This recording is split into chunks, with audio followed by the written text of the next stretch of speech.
do a little bit about the why behind this site.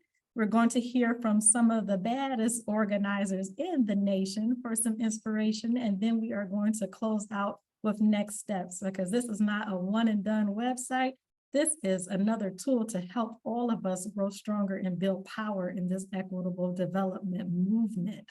So with that, I want to cue up the video to show some of the technical elements of the site, and we will continue to go deeper into our program. And again, thank you all for coming out this evening. I look forward to our time together today and afterwards in this movement building process. Thank you so much.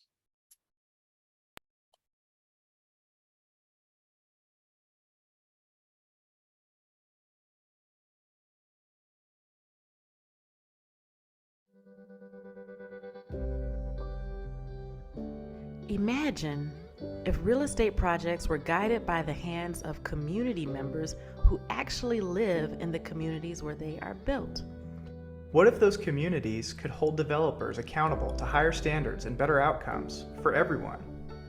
In cities across North America, the community benefits movement has grown in popularity and scope to affirm these ideals through community benefit agreements, or CBAs, which are negotiated and legally binding contracts between communities and developers. And now, for the first time, there's a free online resource where you can learn all about community benefits agreements, from San Francisco to Boston, from British Columbia to Miami, and dozens of places in between. Developed by Coalitions, Campaigns, and Community Benefits, or COCACOM, the Sugar Law Center for Economic and Social Justice, and Doing Development Differently in Metro Detroit, CommunityBenefitsResources.org is a website that anyone can use who's interested in exploring what communities across America have done to make the development process work for everyone. Here, organizers, activists, and other engaged community members can find concrete examples of CBAs and examples of successful campaigns across the US and Canada, a library of documents on how to organize for community benefits, and technical assistance for communities in Southeast Michigan to improve equity outcomes for development projects. In the remainder of this video, we'll be highlighting key interactive features to get you started on CommunityBenefitsResources.org. Okay, let's begin. First, navigate to the home page by clicking Community Benefits Resources on the top left of the menu bar. You'll notice that there are 4 other links across the top, including Map, Library, Services, and What is a CBA, which provides a handy overview of the key elements involved in a community benefits agreement. Click back and scroll down on the home page. You can see that these links are also available below, including a form to sign for updates, as well as links to the project sponsors at the bottom. Now, let's head to the top and check out the map link. There are 2 searchable maps, one for the US and another for Canada. Let's select the US map, center it on Michigan, and zoom in. You can see by hovering over any dot, an information window pops up with summary details for the CBA from that community. Zooming in further, you'll notice numbers over larger cities that have multiple CBAs that break down into that number of dots. Here's all the projects in Detroit. You can also click to sort the types of community benefits that appear on the map by selecting one of the colored tabs. For example, here's all the projects that have housing as a core component of the CBA agreement. Scrolling down on the map page is its linked database, which includes over 350 community benefits efforts in over 80 cities and towns, gathered by COCACOM from first-hand interactions with activists and media reports. Entries may be searched by a keyword, such as jobs, transit, or housing, and can be sorted by each category at the top of the table and also searched at the bottom. Here's all the projects from Los Angeles that focus on jobs. And if you want access to this information offline, you can simply download the entire database with the click of a button. Moving over to our Resource Library tab, you'll find nearly 40 helpful documents we've collected over the years. These include presentations, manuals, ordinances, and even copies of actual community benefits agreements that can serve as guides for organizers hoping to understand how a community benefits package comes together. The database works similarly to the mapping resource page, where you can sort by date, document type, and source, and download any individual document that interests you. Finally, our services page is designed to connect communities from Southeast Michigan to coalitions across North America. If you want to pursue community benefits and are interested in starting a campaign to learn more, simply click on the button and answer a few questions on the Google form. Your information will be reviewed by the partner organizations and someone will respond to your request. We can help your community build a vision and prioritize goals, research needs and align them with existing laws and policy, organize constituencies, and create strategies for your coalition to share its message. Working together, we can get your community on the path toward having its own community benefits agreement one day. On behalf of our Community Benefits Resources partners, we want to thank you for your interest. We look forward to hearing from you and growing the community benefits movement in your community. Please be sure to check out communitybenefitsresources.org today.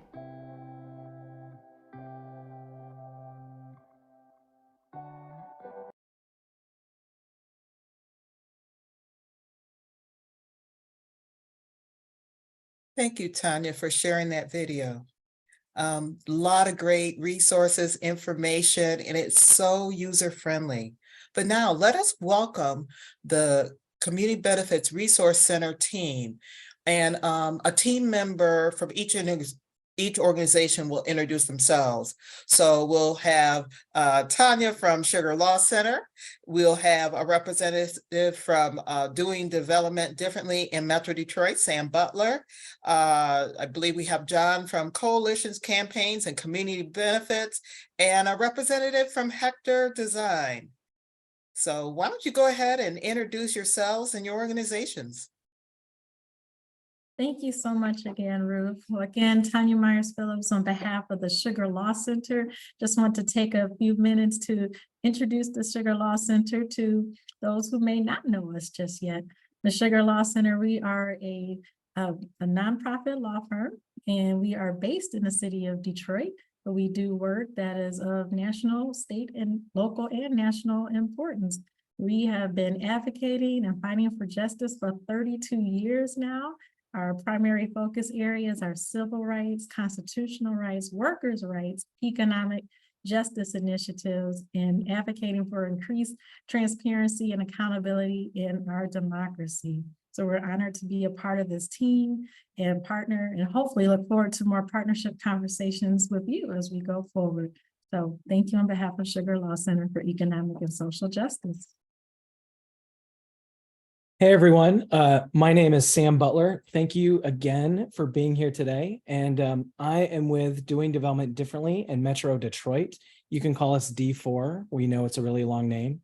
D4 was founded over 10 years ago as a coalition of community activists, faith-based institutions, organized labor, and environmental justice advocates, all coming together to think about how can we use the development process to further racial, social, and economic equity.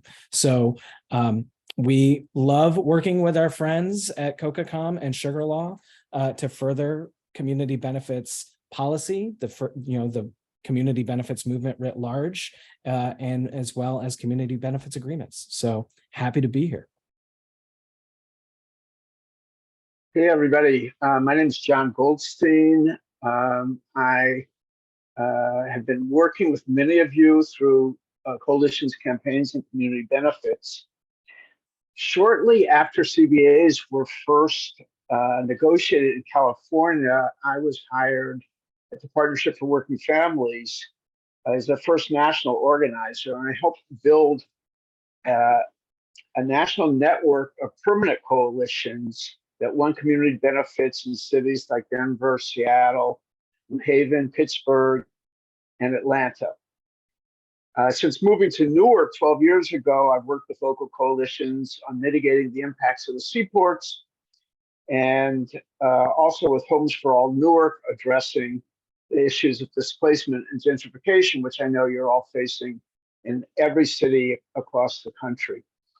I've consulted with scores of equitable development coalitions around the country and helped tie together a network of over 1,000 activists who have led over 350 campaigns that are represented on this website. That it's really the work of all of you that forms the backbone of communitybenefitsresources.org. And hello, my name is Jay Shin. I am with Hector Urban Design. We are a design firm based here in Newark, New Jersey, designing neighborhoods, buildings, and parks. We try to apply what we have learned from our colleagues and the US tradition of popular education and community organizing. We're so thankful that John Goldstein, D4, and Sugar Law has hired us to help put this website together, documenting and aiding the patient and hard work of community organizing. So for this particular project, we had Detroit-based collaborators, cartographer Alex Hill, and facilitators at the work department. Thank you. Well, you can see we have a powerful, empathetic, competent, and compassionate group of inaugural team members, but we all know that it's more than just the people here, but we also want to recognize the inaugural team. But now I'd like to bring you to having more of a national perspective with national CBA expert John Goldstein. You just heard him introduce himself and his esteemed experience. He'll ground us in how we define community benefits agreements and the history of this powerful movement. John? Oh boy. So we'll go back to 2001, where residents in Los Angeles were watching as entire neighborhoods were being torn apart by major redevelopment projects. Residents that were impacted and displaced by these projects started asking some important questions. You're taking our homes, our land, and our taxes. What are we getting in return? Community benefits agreements, legally binding contracts between communities and developers, give residents a tool for negotiating the return on public investment. They commonly address training and hiring of local residents, affordable housing, green space for parks, and other local issues. Similar redevelopment programs were taking place in cities across the country. Independently of each other, residents came up with the same questions, organized their neighbors, and built strong coalitions. In many cases, they were able to improve the outcomes from development projects. In almost all cases, they changed the civic discourse and disrupted the model of how development decisions are made. Over the last 20 years, I've had the privilege of working with many of you in these local coalitions as chair, convener, trainer, consultant, phone banker, and door knocker. CommunityBenefitsResources.com is built on a database documenting over 350 community-led efforts to make development more accountable. Taken together, coalitions in over 80 cities have created a national grassroots movement for economic justice. It's gratifying that Sugar Law and D4, two organizations that have a long history of working on these issues, are stepping up to lead this work going forward. I have no doubts that the powerful locally led movement for economic justice will continue to grow. I also want to give a shout out to our collaborators on this project, the designers at Hector Urban Design and cartographer Alex Hill. They were instrumental in transforming our vision into communitybenefitsresources.org. Thank you, John. At this point, I want to welcome back Tanya. She really doesn't need to be reintroduced or re-welcomed because we all know and love her. We know her as a mighty legal warrior and advocate for racial and economic justice. And she'll discuss the power of CBAs to foster racial equity and build power in our communities. Tanya? Thank you so much again, Ruth and John, for laying that foundation and really grounding us in a sense of history. At this point in history, you know, many of us are of the same mind that now is the time to demand more accountability from our government, from private actors that want to build in our community to address issues with a racial equity framework. And community benefits agreements are a powerful tool to build and foster and make substantial changes in our community. This is not just, as I mentioned earlier, we are not doing this only to build a website, not just to toot our own horn, but this is a tool that is to be used, or that can be used by community organizers, by advocates and residents to build power and to further racial equity. In Detroit, just like in cities all across the nation, we're experiencing an economic development model that puts profits before people, where developers and some of our municipal leaders are using our public dollars, as John has highlighted, to build homes that many in our community cannot afford to live in, to build restaurants and shops we can't afford to shop in, and to make promises of jobs that only pan out to be temporary jobs that don't pay enough to support a family, that don't pay a living wage. We deserve better than that. Another thing that we're seeing in Detroit and that cities all across the nation are experiencing is the economic injustice coupled with the environmental injustice. Is it right, or is it just for our tax dollars to support factories and warehouses that emit pollutants that shorten our lifespan? In some Detroit neighborhoods, the average life expectancy is 10 to 15 years less than the state average because of the close proximity to industry that we subsidize with our tax dollars. Well, we say no more as advocates, as organizers, as citizens, as residents. So we are using this resource, this site that belongs to all of us, right? To create resources, to share resources, to empower us, to inspire us, to create a safe space, a safe and empowering space where we can tell our stories, create our own narrative, control our own narrative, and give voice to the type of development projects that meet our needs in our community, our needs for basic shelter, for recreation, for health, to be treated as full citizens in this democracy. So this site, it will not be static, it will be living, it will be breathing, it will be evolving. It will be a welcoming space for all of us on the line in this evolving, continuing movement, not for economic development only. We want equitable development that is achieved through community benefits agreements, where individuals who are paying the bills, if we have to pay, we get a say. And we're structuring the kind of development that brings prosperity, that brings safety and security and health and peace to our neighborhoods. And we can do that.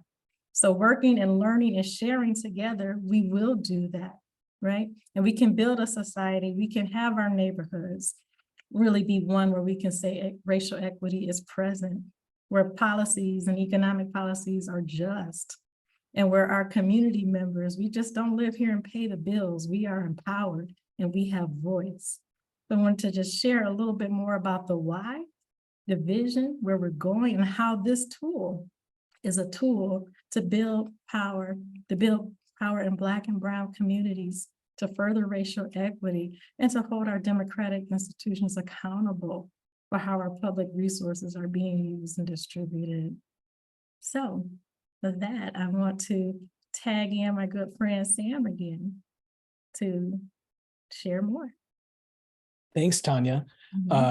It's always a tough act to follow when I'm speaking behind Tanya, right? And John. So everyone just take a moment and feel bad for me. Yeah. I really just wanted to just say that piggyback off of what everything John and Tanya said, right? I mean, this is about building community power. This is about creating avenues for community voice and racial equity, right? Because as you all know, that when a project is built, it's more than four walls and a roof, right? It's actually an expression of our values as a society. How the project was built, who decided on where it was going to be built, the types of benefits and impacts it has. These are all things that reveal as a society what we care about in terms of equity, democracy, and justice. And as we all know, the normal way of going about business, the existing development process, too often silences community voice, and in my opinion, disenfranchises low-income communities of color from development decisions that impact their everyday. So community benefits agreements are a necessary tool to overcome some of these gaps in the system. And I truly believe that if we all work collectively, we can use CBAs to create more just and equitable developments, and in doing so, a more just and equitable society. So I will turn it back to you, Ruth. Thanks, Sam, Tanya, John, for helping us expand and strengthen our understanding of community benefits agreements and how they can be used. But to further that knowledge, wisdom, we have some folks who will help center us in this work of fairness, justice, racial equity, and community power. 3 powerhouse organizers will share about their community benefit agreements, campaigns, and the importance of learning from and sharing with others to win community benefits for our community. You'll first hear from Nola Miguel from GES Coalition in Denver, followed by Linda Campbell of the Detroit People's Platform here in Detroit, and then Lori Goldman from Union United in Somerville, Massachusetts. They'll each introduce themselves, their organizations, and talk about their campaigns, the importance of learning and sharing from others. Nola, we'll get started with you. Hi, good evening, everyone. My name is Nola Miguel. I'm with the GES Coalition, which stands for Global Elyria and Swansea Neighborhoods Coalition, and now Tierra Colectiva Community Land Trust, which came out of our organizing work. We formed a community land trust. So we have worked with John in particular through various stages of our organizing work and neighborhood work, starting with actually the formation of our coalition in about 2015, which is when our neighborhood started feeling the displacement happening. We brought John in to work with us to say, what do we do about this? And it was a coalition of neighborhood residents, organizers, community organizations, and we basically formed our next steps with the help of John to get our campaign moving, and formed a coalition that is now a permanent nonprofit.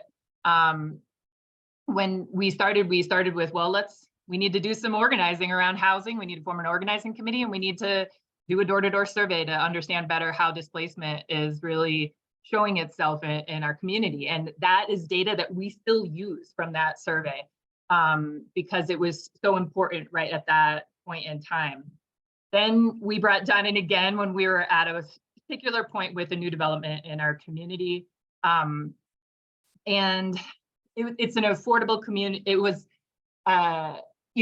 affordable development project where the land was purchased by the city in order to prevent displacement. In that case, it was direct displacement from the I-70 expansion, a highway expansion. And we were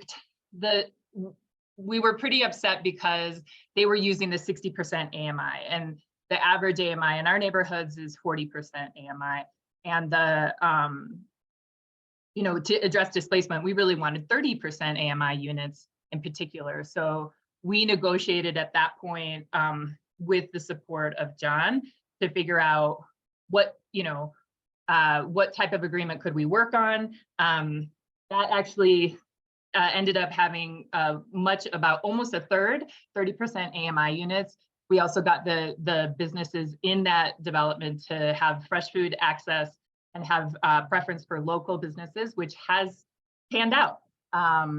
So that was a great support. The examples that John brought in were super useful to say, because we had to figure out, what are we asking for?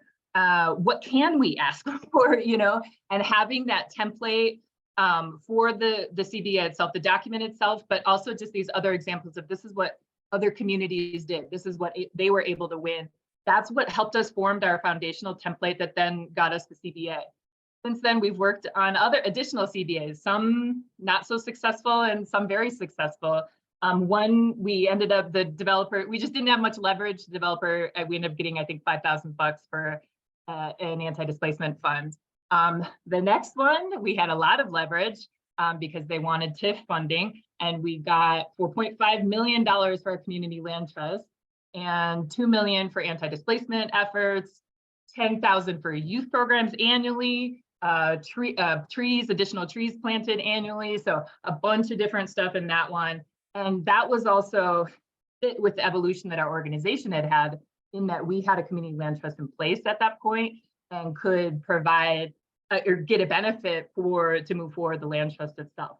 Now we worked with John again and actually worked with Hector and Jay and Damon on a next project that we're working on, which is a 66-acre piece of land that's publicly owned called the National Western Triangle. And we've been working with Hector to do a community vision around that land.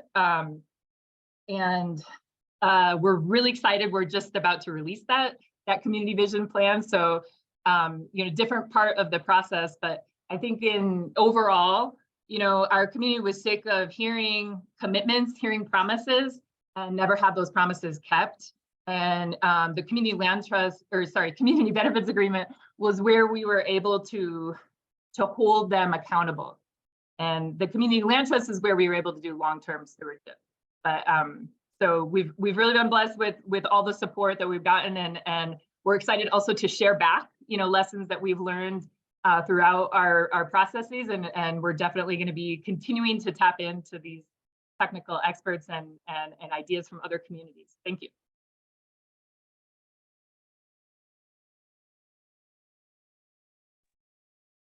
Go ahead, Linda. Hi, good evening, everyone. To those who helped to organize this and those folks who are joining us from across the country. My name is Linda Campbell. I am with the Detroit People's Platform. We are an anchor organization to the Equitable Detroit, which is our citywide CBA coalition. We are about 13 years into the CBA movement as an organization, 10 years as a coalition.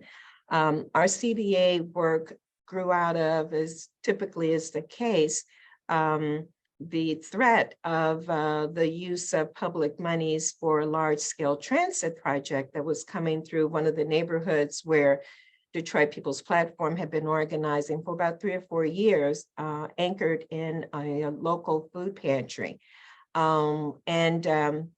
At the time, it was the beginning of what would be deemed the recovery in Detroit. So it was the early days of what became an explosion in high dollar value private economic development projects subsidized with public tax money. And initially, the community felt pretty good about the project. It was planned to be a light rail that would run right through their neighborhood. And so for us, organizing with residents who were both transit riders and who were clients of the emergency food pantry, they saw it as a valuable development project because many of them looked forward to a better transportation system that would connect them to jobs in Oakland County. Because the rail was designed to go right through the north end. That kind of fell apart. What happened is that folks in the pantry and in the neighborhood became really disillusioned with this whole notion of economic recovery in Detroit because they could see that in the place of the light rail, there would be this conveyance called the Q line, where nearly $70 million in public money would be invested, and members in the community knew right away that they stood to benefit little from that. We had started learning early on, which is why this whole notion of a space where people can come to learn about different projects. We had reached out to a number of cities to learn about transit-oriented development. We had met with Sugar Law early on for them to sort of help coach the community through what is a community benefit agreement? What does that look like? And so we have always valued the opportunity to learn and share from others. One of our neighboring communities, Southwest Detroit, they had organized a community benefit coalition before we did. And so, yeah, just to give value plus to this notion that there are lessons to be learned, although the way the CBA shows up in individual communities is going to look different depending on the community and the impact. But yeah, having a place to go and sort of learn the state of the movement, who's doing what, I just want to give a shout out for that. Fast forward, what happened in Detroit is the residents in the North End, which is the community, decided that the way we would approach community benefit agreements had to be fundamentally different, that we could not rely on strong labor support, nor could we rely on the capacity of local organizing coalitions to help move this work. And they turned to their local officials, and they went to city council and demanded a CBA ordinance, which at that time was kind of an unusual way to think about community benefit agreements. And so as is typical with a lot of electeds, they turned it back on community and say, well, why don't you go together, meet, figure out what you want and come back and tell us. And so the community spent about 2 years, again, working closely with Sugar Law to help us figure out what would a progressive, strong, equity-centered, racially equity-centered CBA ordinance look like. We were in formation for about 2.5 years doing that work, inviting folks in from California and other parts of the country, Pittsburgh, to learn their successes. And, you know, as my colleague mentioned earlier from Denver, also their failures. So what happened in 2016, after being held up in city council for about 2.5 years, the community who had formed the Equitable Detroit Coalition decided to become more aggressive and organized to put a CBA ordinance on the ballot. So in 2016, we organized, we put up what we thought was a really progressive CBA ordinance that would benefit all neighborhoods, that would have a standardized process, but would also be able to be managed and sort of fit each individual community that was impacted by development here in the city, development receiving public benefits. Well, we, of course, as many of you know, ran up against a huge dark money corporate counteroffensive, where some of our council members aligned with the corporates and put up a competing CBA ordinance. Suffice it to say, we only raised about $11,000. I think they ran $1 million plus campaign against us. And so we did not win. The progressive CBA did not win. However, we had forced the city to put a CBA ordinance on the ballot, and we managed to turn out just a little under 100,000 Detroiters to vote for Proposal A, which was the more progressive CBA. So we lost by about 15,000 votes. But what we ended up with is we have a CBA ordinance on the books. It's nowhere near as progressive as what we want, but it does mandate a process that all large-scale developers must go through in communities where they're building their development project. All projects at $75 million or more, and that sounds like a huge number, but the way development has rolled out in Detroit since the CBA was initiated in 2016, the ballot happened, implemented early 2017, we've had about 12 $75 million plus major developments here. So it's $75 million plus development and $1 million in public subsidy, be that land transfer or actual tax incentives.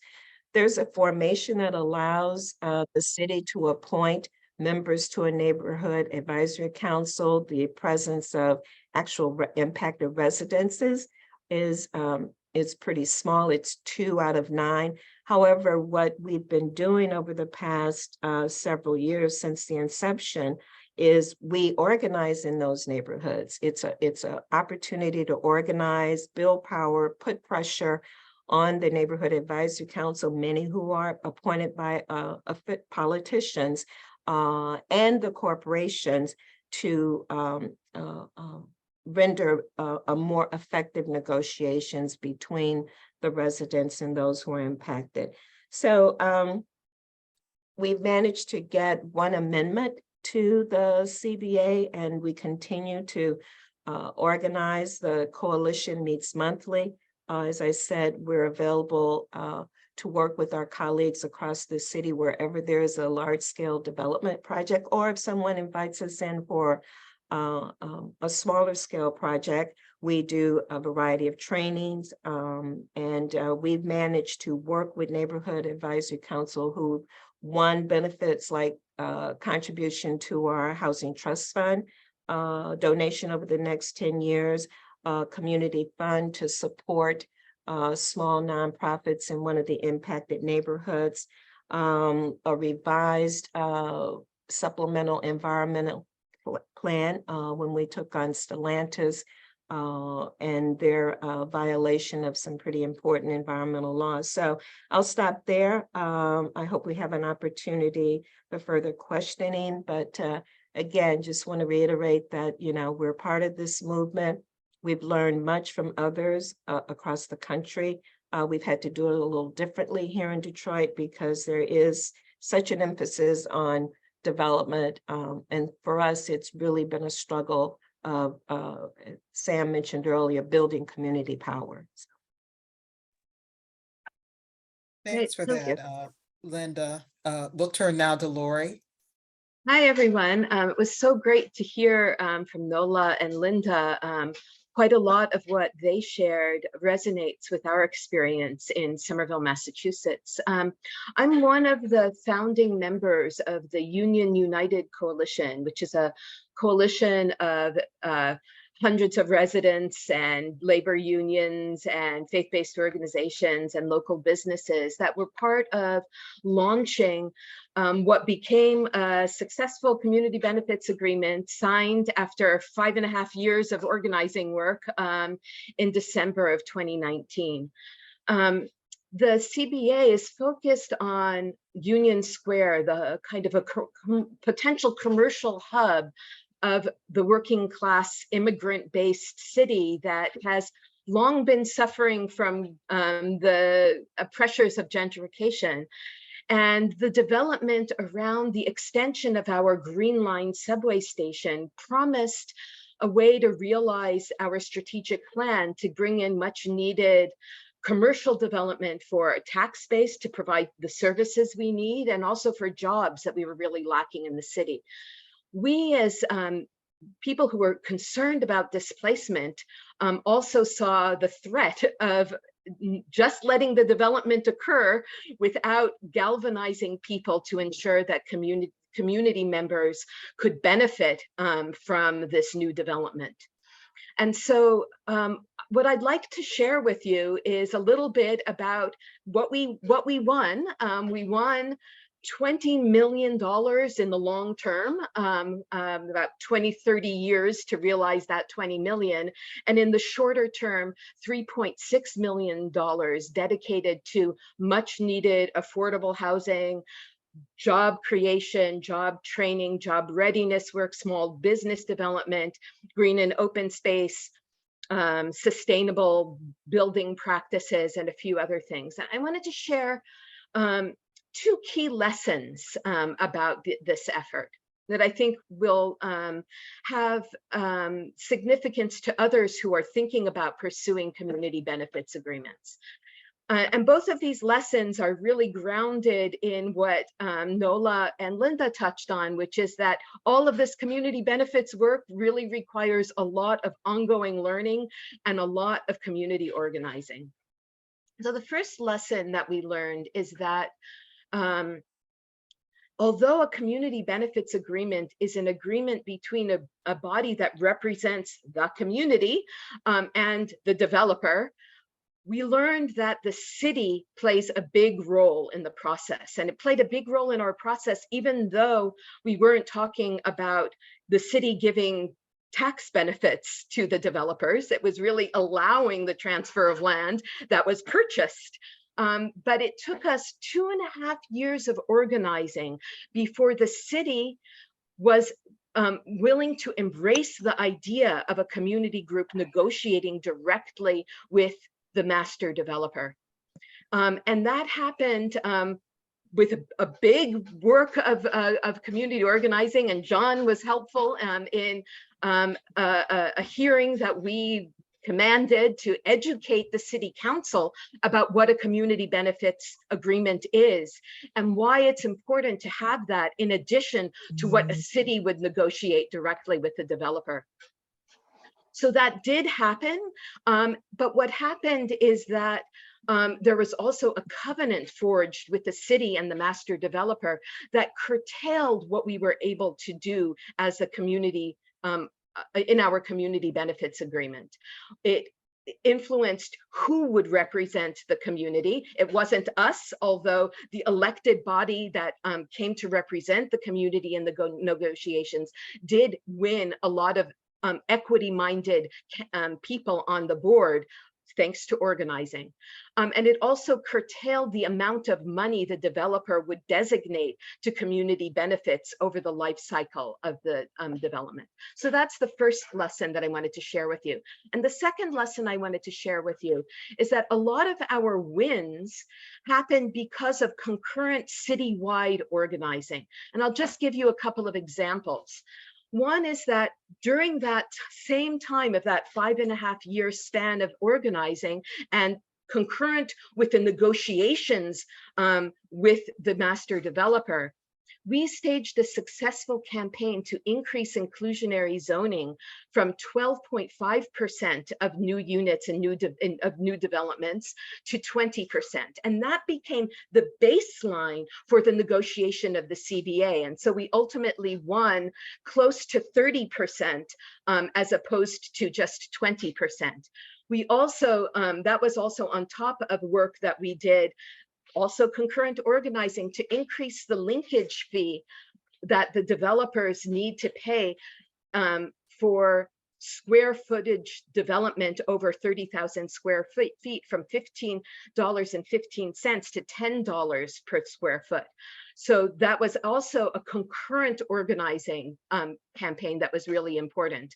Another big win that we had in the negotiation was to ensure that a lot of that housing would be designated to families and not millennial housing as the developer had hoped. We won double the amount to affordable housing.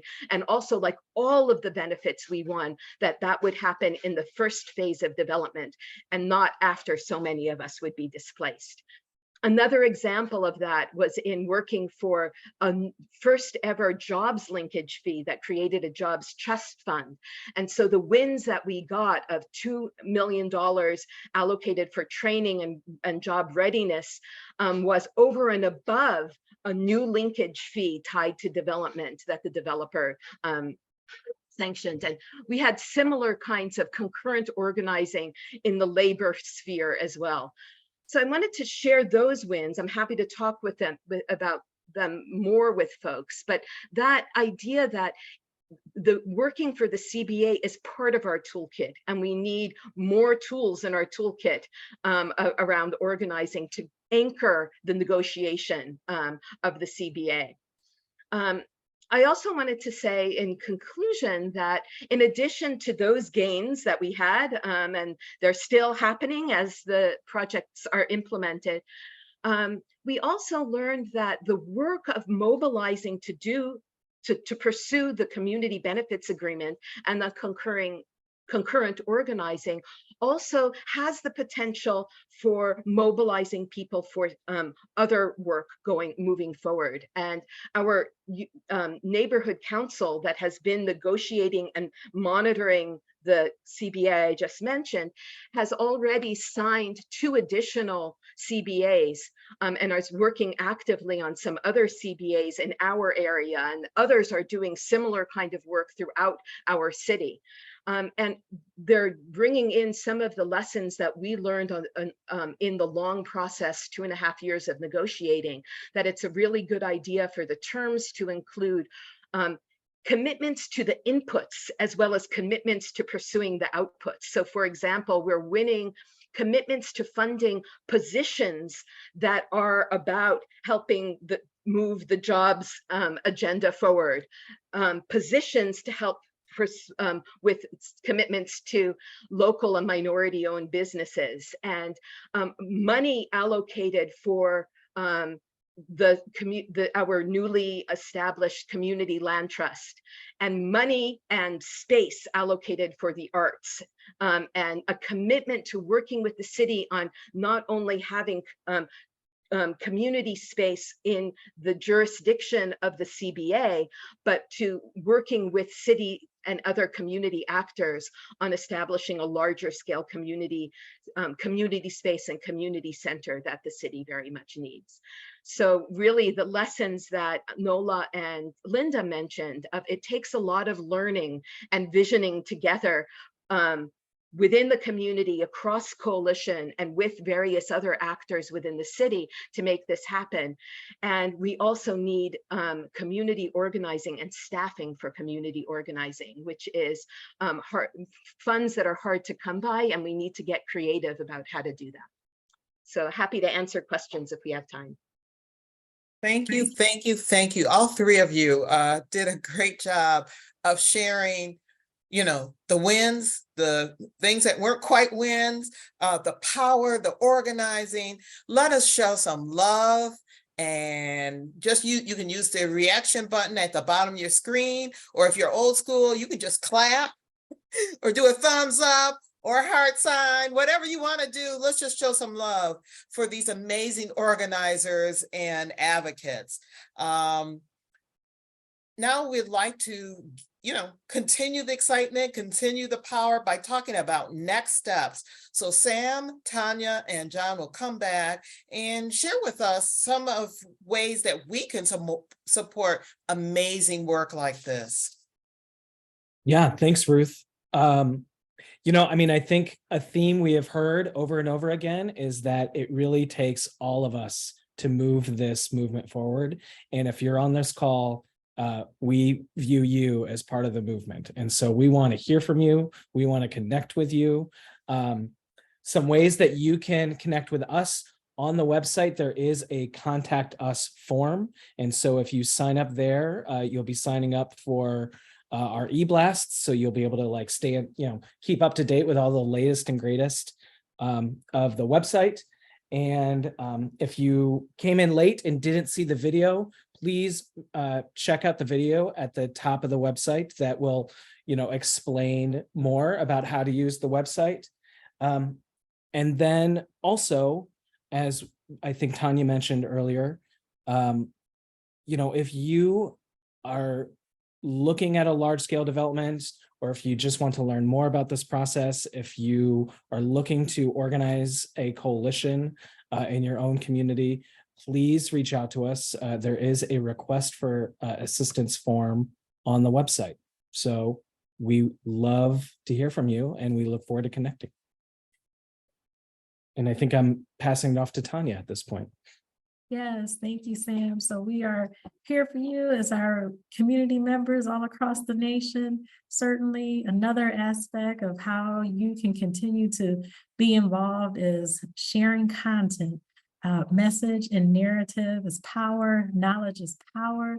So we have a hefty source of resources to start But you know what? Every day people are fighting and advocating in communities and cities all across the nation. So you can share your stories, you can share your campaign so we can collectively learn and build power together. So you've seen the map. If you're engaged in a campaign, then send us that information, put your city on the map. If you have agreements or documents, reports, toolkits, stories, op-eds, whatever you feel will empower this equitable development movement, if you want to share that knowledge, just click the form, send us an email. We will get it uploaded to the site. Your organization will be properly credited, and we will continue to grow this open source movement tool. And of course, we will have additional events where we can connect and share and talk in the future as well. But for today, if there are documents that you find helpful, send them our way so we can share, we can learn, and we can grow together. We face so many of the same struggles, so many of the same obstacles, so many of the lines, it can't be done. Nobody's ever done that. Well, you know what? We have a community here. We have this resource where we can show, yes, it has, yes, it can, and yes, we will continue to build change in our community.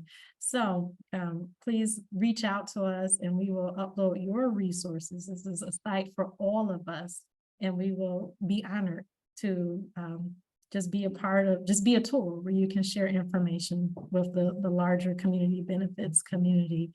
And, I could keep on talking, but time says no. So I'm going to pass it to John Goldstein. Yeah, so I've talked and emailed with some of you. I've tried to be helpful when I could. For some of you, I was able to provide training for your coalitions. And it's been inspiring to meet your neighbors who've decided to fight to be sure that new development makes their community stronger. Your most frequent questions have been about other cities. How did they win? Have there ever been CBAs in smaller towns? What are the best CBA policies? How do we build a strong coalition? The answers depended on what I could recall in the moment. Today, that is all changing. CommunityBenefitsResources.org allows you to do your own research. You can find local coalitions that have worked on the issues you want to address. You can find examples of existing agreements, a roadmap on how to build a successful campaign, and you have access to Sugar Law and D4, two organizations with battlefield experience and accountable development work. I've never asked this network for any contributions, but maintaining this website and keeping up to date on all your work is going to take time and money. So we're going to ask you to help out. Tax-deductible donations to Sugar Law and D4 will allow this movement to continue improving the lives of residents in your communities. Everyone on this call and on our email list will receive a message on Friday requesting a donation. Please be as generous as you can. Your small investment in CommunityBenefitsResources.org will enable us all to win bigger and better campaigns for economic justice.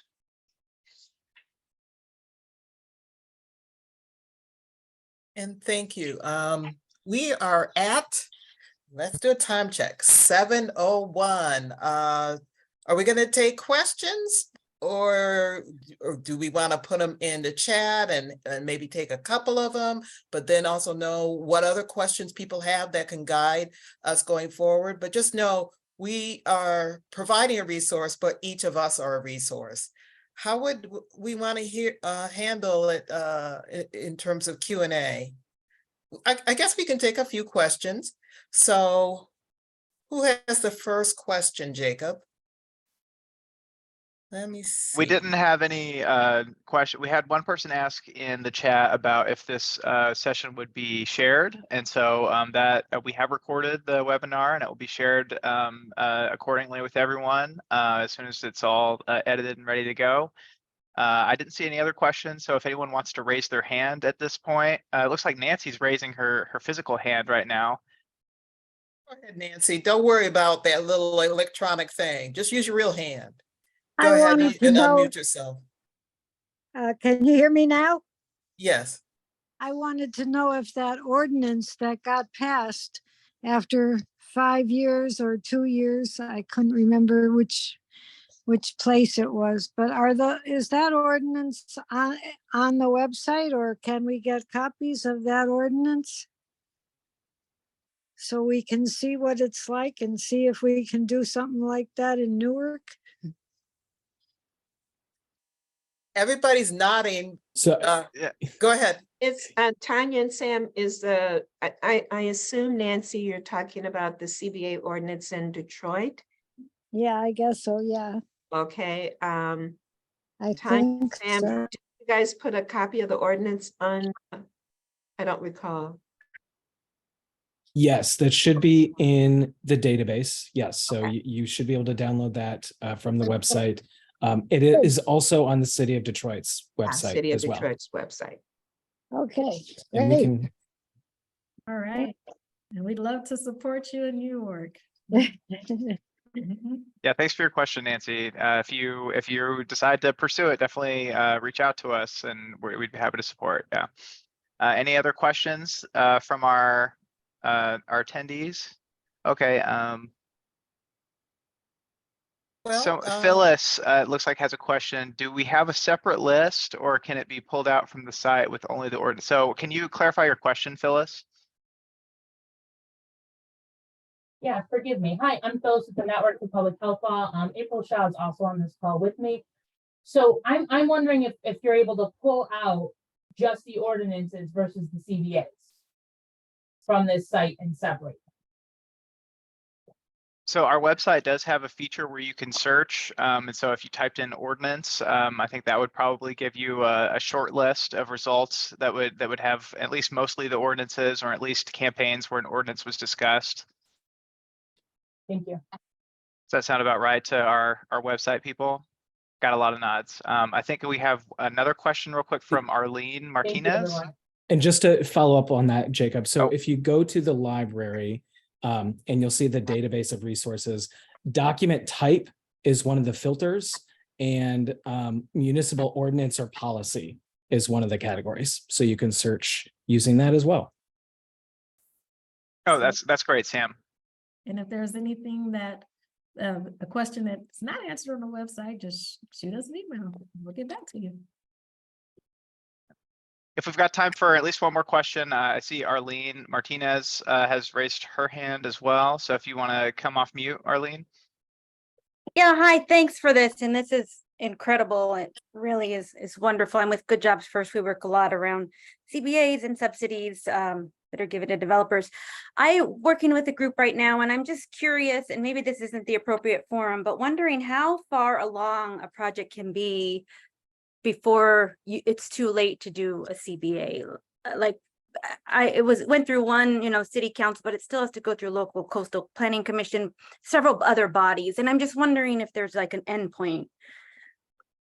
So let me take a first stab at that. Traditionally, I think what we've said is that once there's shovels in the ground, it's probably too late. That that means all the approvals are done and all the tax abatements are done, and there might be still a few little issues that they have to pursue, but it's difficult once there's shovels in the ground. I'd say that obviously the earlier you get involved in a project, the better. It's why that folks need to really be paying attention to what's happening in their community, so that they get in front of a project instead of behind a project. But understanding the approval process and the different approvals that a project needs helps you to answer that question. Because if maybe there's a tax abatement that's approved, but there's a planning and zoning issues that haven't been approved, and you have to really understand all of that process, and that really gives you a better idea of whether there's still an opportunity to influence the outcome or whether it's too late. Arlene, this is Linda. I would say that that's generally the case, but however, for us, I think our answer would be a little bit more nuanced, and that is it depends on the type of project and the impact of the project in community. So for example, the official CBA negotiating process was completed with the large Stellantis, which most of us know as Fiat Chrysler automobile factory here on the east side. But it was once that residents started to feel the negative environmental impacts of that development that we organized and went back to the table to demand that CBA be renegotiated. So generally, I would agree with John that once the developer gets the shovels in the ground, it's harder. But I always say to community, as long as there's public money in the game, you have a right to show up and make demands. And I lift up the Chrysler Stellantis as an example where it was the environmental impact on community that kind of opened the opportunity for us to go back to the table and win. Yeah. And just really quick, I wanted to lift up Lori's comment in the chat to tie it all together. Is what leverage you can create, and that's where the power of organizing and mobilizing comes in. You can always do a voluntary agreement. So just wanted to lift up that comment and tie it all together with John and Linda's comments. Okay, I think we have time for just one more question. So I'm going to go to Jean Granville in the chat. You had asked a question about community organizing and negotiating. Is that advocacy or lobbying? I think you had a kind of a follow-up question too. So if you want to come off mute. My follow-up question was just, you know, the CBAs are great. And as is the development plans, as long as the developer really intends to develop the property within a reasonable amount of time. And I think that we have some concerns in Denver that we have some pretty big box types of developers coming in that may be just looking to create these wonderful plans that everybody has an expectation that will happen, but when in reality, they're getting a 30-story, rezone that just increases their land value that then they go and use as leverage, financial leverage in other cities. So we're wondering if there's some things that CBs that people have done to really kind of hold their feet to the fire a little bit more to see really what their intention of real development is within, 5 years as opposed to 10 years or 15 years down the road, that would require them to start providing some kind of benefit that isn't tied to actually a shovel in the ground. So we're real curious about that.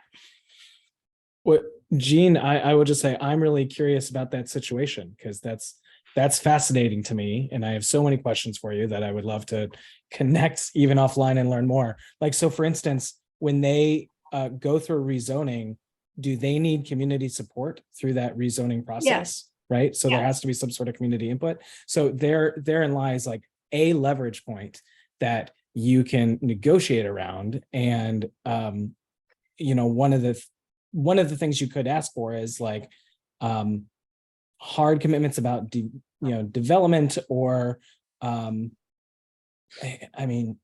even like financial penalties if they don't use that land within so many years or something like that. Well, and I'm just wondering if that's been negotiated at all, because the CBAs that I've read so far, there aren't that many of them, but that I've read, but I haven't seen that kind of language that's really, kind of requiring development. And from what I understand is once they get the zoning, that's the zoning forever, and they could sell it to somebody else. It follows it. A CBA may follow it, but what we could end up with is, a 55-acre parcel that just is really, really valuable, that doesn't ever really get developed in a way that the community is sitting around, waiting and hoping for. Let's talk offline because I'm actually negotiating one right now where there is a time horizon where the developer has to act on property within a certain time period. So yeah, looking forward to connecting. Thank you. I think that's it for our Q&A for now. We have lots of questions. We have lots of sharing, more sharing to do, but I would like to just take this opportunity to say thank you. Thank you to our inaugural team of folks and organizations that were the driving force behind our community benefits resources online tool. I want to say thank you to everyone who spoke, presented, shared during this wonderful hour of power, hour and 15 minutes of power. But most importantly, I want to thank each and every one of you who took time of your busy day to join with us. Because I know you've been doing a lot of this work already, or planning to, or studying, preparing, building power. So I thank you for what you have done, what you are doing, and what you will be doing, because together we were going to do some great and grand and powerful things for a community, equitable development, racial equity, and community power. And with that, I bid you a good night. Thank you very much. Thank you, everyone. Good night. Good night. Thank you. Good night.